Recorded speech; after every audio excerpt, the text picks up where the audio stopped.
सोचिए आप अपने बच्चे को अध्यात्म और शिक्षा के लिए किसी आश्रम में भेजते हैं, लेकिन अगर वहां उनके साथ कुछ ऐसा हो जाए जिसकी आपने कभी कल्पना भी नहीं की थी, तो आप क्या करेंगे। नमस्कार दोस्तों, मैं विपुल बेनीवाल और आज हम बात करेंगे एक ऐसे गंभीर मुद्दे पर जो हर माता पिता को सतर्क करने के लिए काफी है। आज सदगुरु के ईसा फाउंडेशन से जुड़े कई चौंकाने वाले आरोप सामने आ रहे हैं, लेकिन ये पहला मामला नहीं है। इससे पहले भी कई नामी गिरामी बाबाओं पर गंभीर आरोप लग चुके हैं। फिर भी लोग इन घटनाओं से सबक नहीं लेते और अपने बच्चों को आंख मूंद कर इन संस्थाओं के हवाले कर देते हैं। पर आखिर क्यों?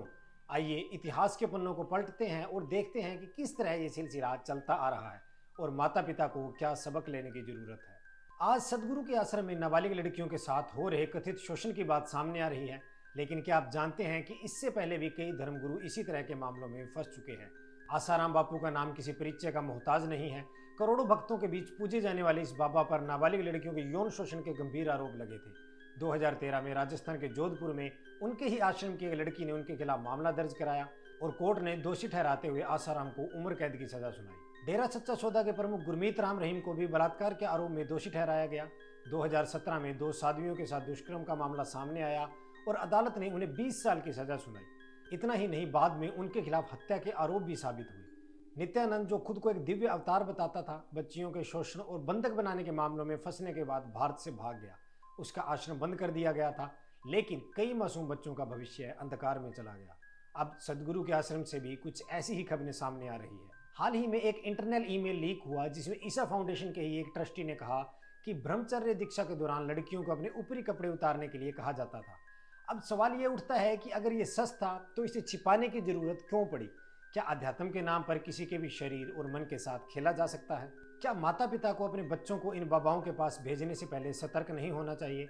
अब आप सोचिए, अगर ये आपके बच्चे के साथ हो तो क्या आप उसे न्याय दिलाने के लिए आगे आएंगे या फिर डर और समाज के दबाव में चुप रह जाएंगे? हर माता पिता को यह समझना होगा कि हर भगवा धारण करने वाला संत नहीं होता, हर आश्रम शिक्षा का केंद्र नहीं होता और हर बाबा आध्यात्मिक गुरु नहीं होता।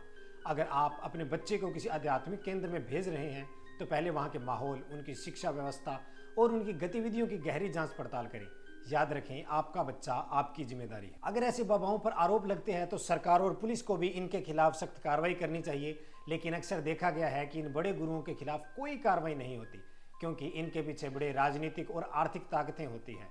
क्या हम अपने बच्चे की सुरक्षा से ज्यादा किसी बाबा के प्रभाव को अहमियत देंगे? क्या सरकार को इन मामलों की निष्पक्ष जांच नहीं करनी चाहिए? आप सब माता पिताओं से मेरा एक सवाल है, अगर आपके बच्चे को भी किसी बाबा के आश्रम में कुछ सहना पड़े तो क्या आप खुद को माफ कर पाएंगे?